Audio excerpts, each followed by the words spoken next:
Omagh is a small market town with a rich history in Northern Ireland. The town is just west of Belfast and it is a place in which nobody could have expected anything bad to have ever transpired. However, the 15th of August 1998 would change the town's reputation forever. The Omagh bombing was a tragic bombing attack in the town. It is considered one of the deadliest displays of violence during the period known as the Troubles, a decades-long conflict between Irish Unionist and nationalist factions. On that fateful day, a car bomb was detonated in the town centre of Omagh.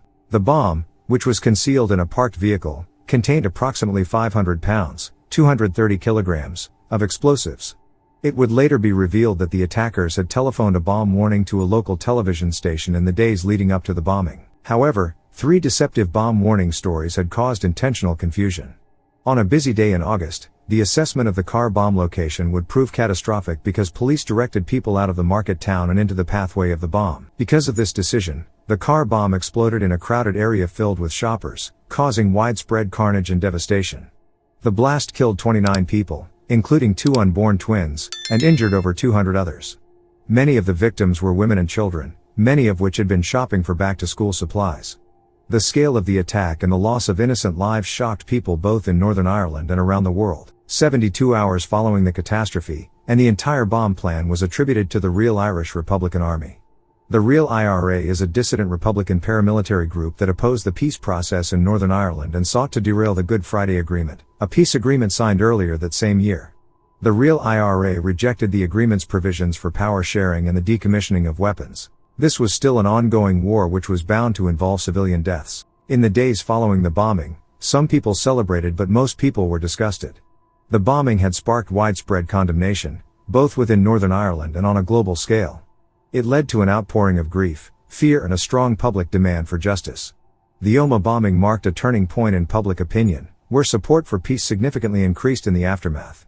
The new response was to oppose the indiscriminate violence, which had left many innocent people killed, maimed or injured. In the aftermath of the attack, extensive investigations were conducted, and political leaders arrived in Omagh.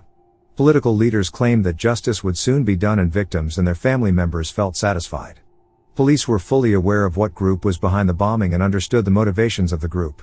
The RIRA's aim was to boot the British from Northern Ireland and to form a united Ireland by force. They had fractured away from the Irish Republican Army and opposed the IRA's decision to stay peaceful. They wanted to continue the war and everyone was on the menu. About a month after the attack, 5 suspects began to emerge but eventually, all were released without charge because of a lack of physical evidence. Victim family members were rightfully upset and police mishandling of the case had many people in uproar. As mentioned, 3 warning phone calls had been directed to the police. One of these had warned of a bomb near to the Omagh courthouse. Since police had directed shoppers away from the Omagh courthouse and into the blast radius, many people felt let down by them. The police decision to guide people toward the blast had proven terrible, but worse mishandling decisions and information leaks were yet to come. Years following the bombing and new revelations showed something shocking. It would turn out that British intelligence had presumably been listening into the suspects' phones prior to the bombing.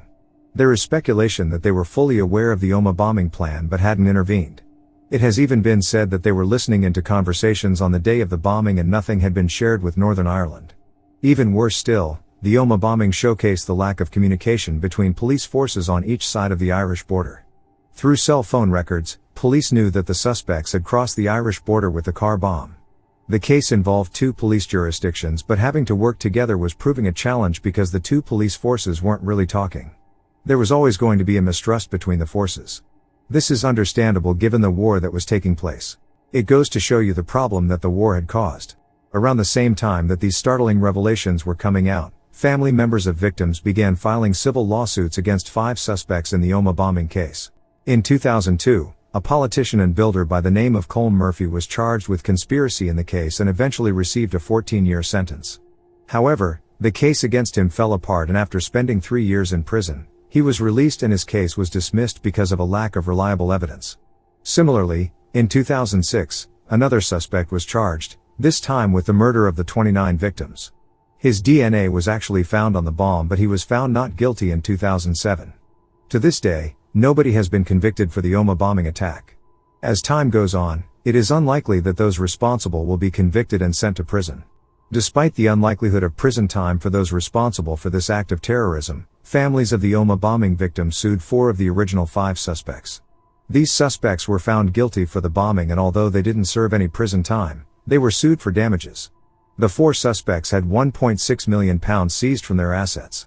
It is worth noting that this criminal penalty was laughable, considering the crime that the 4 men had been accused of. However, it was the only real justice that surviving victims and victim family members could savor. As of the time of this video, the Omagh bombing stands as a painful reminder of the devastating consequences of terrorism. It goes to show you the long-term and lasting impact that these acts of violence have on small communities, which become synonymous with violent moments in history.